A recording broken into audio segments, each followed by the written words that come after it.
खुद अशोक गहलोत कहते हुए कि ऐसा माहौल हो गया है पिछले मंगलवार से लेकर अब तक कि मैं अब अध्यक्ष पद के लिए चुनाव नहीं लड़ूंगा। मेरे दो सहयोगी रवि त्रिपाठी और विशाल पांडे मेरे साथ 10 जनपद से लाइव हैं। रवि, सबसे पहले अशोक गहलोत के इस बयान पर जरा एनालाइज करते हैं कि इस माहौल के रहते मैं अध्यक्ष पद के लिए चुनाव नहीं लड़ूंगा, अगला मुख्यमंत्री कौन होगा, क्या वो मुख्यमंत्री बने रहेंगे राजस्थान के, इसका फैसला भी सोनिया गांधी लेंगी। बिल्कुल बिल्कुल। देखिए, इस पूरे बयान का 3 मायने हैं। पहला मायना कि वो अध्यक्ष का चुनाव नहीं लड़ेंगे, दूसरा कि मुख्यमंत्री कौन होगा इसका फैसला आला कमान करेगा, अभी उन्होंने मुख्यमंत्री पद से इस्तीफा नहीं दिया है, और तीसरा कि उन्होंने माफ़ी मांग ली है। जो पीछे हुआ है, देश में पहली बार हुआ है, पार्टी के इतिहास में पहली बार हुआ है, तो माफ़ी मांग ली है, तो मुझे लगता है कहीं माफ़ी मिल गई है और उसके बाद ही आकर ये बयान देना। और अध्यक्ष नहीं लड़ना तो वो चाहते ही थे। देखिए, पूरा स्क्रिप्ट अगर कहा जाए जो जयपुर में हुआ, ये पूरा स्क्रिप्टेड अशोक गहलोत का था, क्योंकि अशोक गहलोत जानते हुए थे कि ये विधायक। चूना लगाने वाली कंपनी के आईपीओ में निवेश करके पैसे के नुकसान से आप डर रहे हैं? बेस्ट आईपीओ निवेश करना चाहते हैं? फ्रीडम ऐप को डाउनलोड करें, आईपीओ निवेश में एक्सपर्ट बने। उनके हैं, उनके चाहते विधायक हैं, उनके चाहते मंत्री हैं, उनके घर पे बैठक हुई, सीपी जोशी के घर पे आकर उन्होंने इस्तीफा दिया, लेकिन अशोक गहलोत तक नहीं आया। अशोक गहलोत तक डेलीगेशन आया, यहाँ तक मना कर दिया गया कि 1-to-1 मीटिंग नहीं होगी। ये मान के चलिए कि फिलहाल जो है अशोक गहलोत मुख्यमंत्री हैं और ये उनकी जीत मानी जाएगी, क्योंकि अशोक गहलोत मुख्यमंत्री की कुर्सी छोड़ना नहीं चाहते थे। अगर उनकी मुख्यमंत्री की कुर्सी रह जाती है और उनका कोई चाहे अगर छोड़कर उनका चहेता बनता है, तब भी उनकी जीत मानी जाएगी। जो भी न्यूट्रल ऑब्जर्वर है इस वक्त, वो हर कोई यही कह रहा है कि ये जो तमाम स्क्रिप्ट आज सामने आई है, ये सारी की सारी पटकथा खुद अशोक गहलोत ने लिखी थी। लेकिन विशाल, जब थोड़ी देर पहले अशोक गहलोत मीडिया से बात कर रहे थे तो कहीं ना कहीं लग रहा था कि सिंपैथी लेना चाहते हैं अपने लिए, कि मंगलवार को जो हुआ वो मेरे हिसाब से गलत हुआ, लोगों के बीच ये संदेश गया कि मैं मुख्यमंत्री पद को पकड़ के बैठना चाहता हूं। ऐसा कतई नहीं है, लेकिन ऐसा नजर नहीं आ रहा है।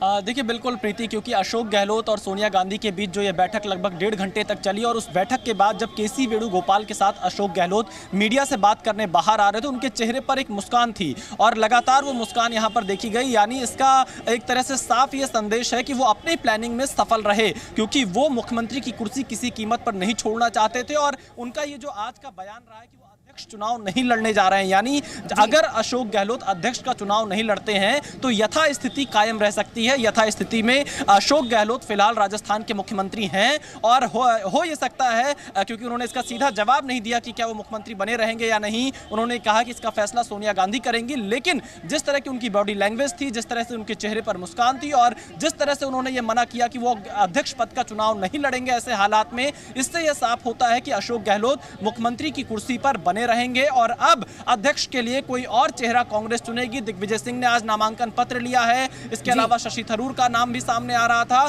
तो ऐसी स्थिति में राजस्थान का सियासी संकट यहां पर कांग्रेस बचाने में थोड़ी सफल दिखाई दे रही है। लेकिन अब सचिन पायलट क्या करेंगे, सचिन पायलट की अगली भूमिका क्या होगी, यही सवाल लेकर मैं रवि के पास जाना चाहूंगी कि कहीं ना कहीं रवि, ना तो राजस्थान का सियासी संकट सही मायने में खत्म हुआ है, ना ही ये जो अध्यक्ष पद के लिए रेस है इसका कोई खुल के सामने चेहरा आ रहा है कि वो अगला अध्यक्ष होगा कांग्रेस पार्टी का। तो आला कमान के लिए, सोनिया गांधी के लिए सरदर्द अभी बाकी है। और अशोक गहलोत से कितना वो इंप्रेस हो पाए हैं उनकी इस बात से कि ये सब ड्रामा जो है मेरा रचा हुआ नहीं था, ये भी इस वक्त सिर्फ कयास लगाए जा सकते हैं कि सब कुछ सामान्य हो गया है।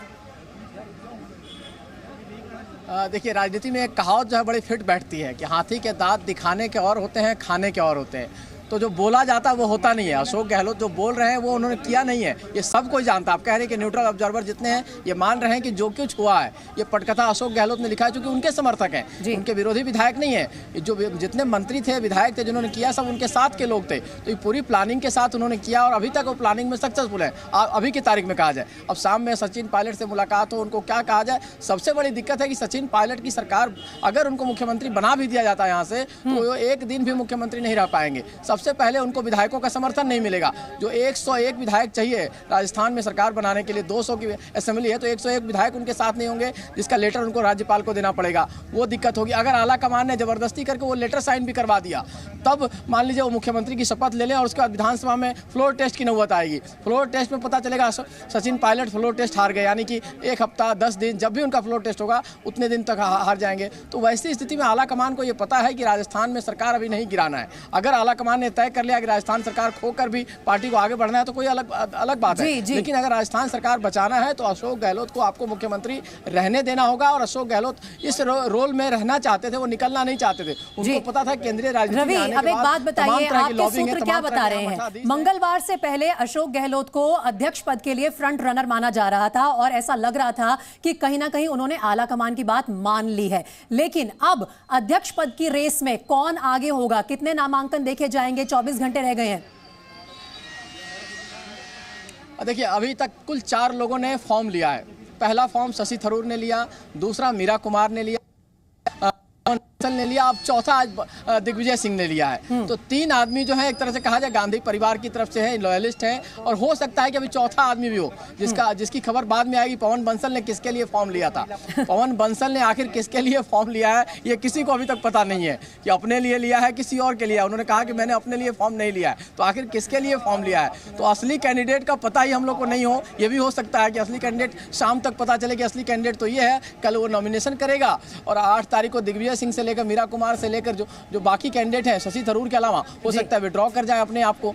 हो सकता है लड़ाई दिखानी हो तो शशि थरूर सामने रहे। तो ये स्थिति है और शायद अशोक गहलोत इस बात को ठीक है, आप दोनों बने रहिए मेरे साथ। विशाल के पास भी जाऊंगे सवाल लेकर, लेकिन अब से कुछ देर पहले अशोक गहलोत ने वो जो 1.5 घंटा लंबी मीटिंग चली सोनिया गांधी के साथ, बाहर आकर क्या कहा मीडिया से जब मिले, तो पहले वो सुन लीजिए। और अब क्योंकि कल परसों की घटना हुई है और मेरी मॉरल रिस्पॉन्सिबिलिटी थी कि वो प्रताप पार्क होता, तो मैंने तय किया है अब मैं इस माहौल के अंदर चुनाव नहीं लड़ूंगा। ये मेरा फैसला। मुख्यमंत्री बने रहेंगे सर। ये फैसला मैं नहीं करूंगा, ये फैसला सोनिया गांधी जी करेगी, कांग्रेस अध्यक्ष करेगी।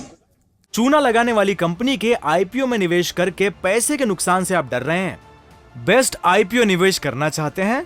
फ्रीडम ऐप को डाउनलोड करें, आईपीओ निवेश में एक्सपर्ट बने।